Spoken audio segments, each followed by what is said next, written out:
Praktikum Fisiologi Hewan Air, Pola Osmoregulasi pada Ikan. Di sini, saya akan mengamati proses osmoregulasi pada ikan air tawar dan air payau.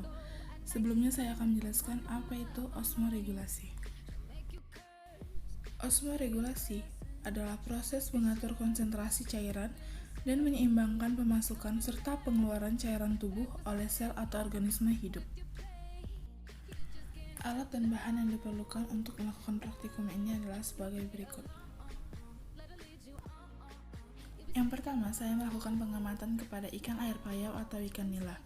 Ikan nila termasuk ke dalam ikan Euryhalin, yaitu organisme yang dapat bertahan hidup di kadar salinitas yang luas. Hasil pengamatan saya terhadap pola osmoregulasi ikan nila adalah sebagai berikut. Pada saat baru dimasukkan ke dalam air laut, ikan nila masih berenang dengan normal.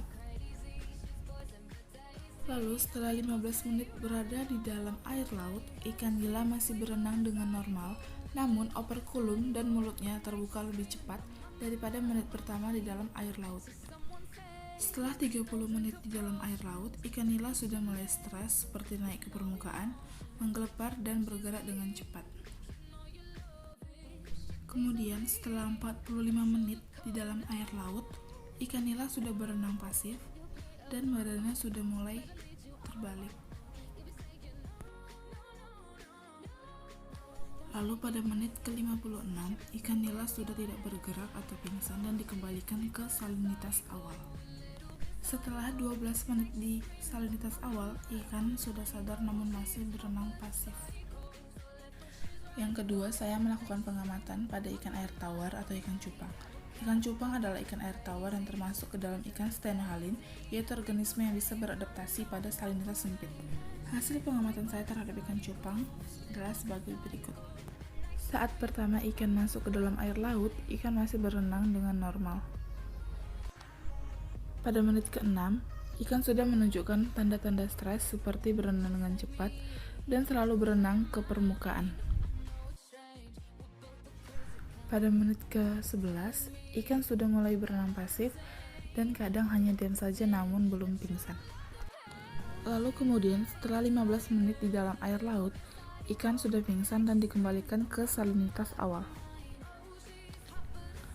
Pada 2 menit setelah dimasukkan ke salinitas awal, ikan masih belum bergerak.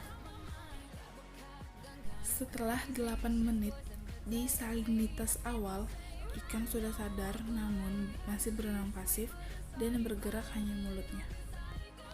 Lalu pada menit ke-12, ikan sudah kembali bergerak namun terkadang diam dan berenang lagi. Kemudian pada menit ke-20, ikan sudah berenang dengan normal meskipun terkadang masih sedikit pasif.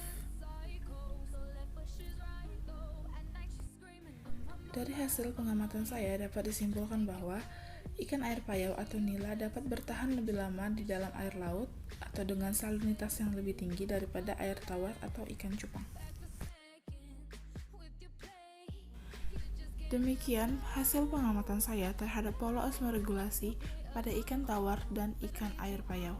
Terima kasih.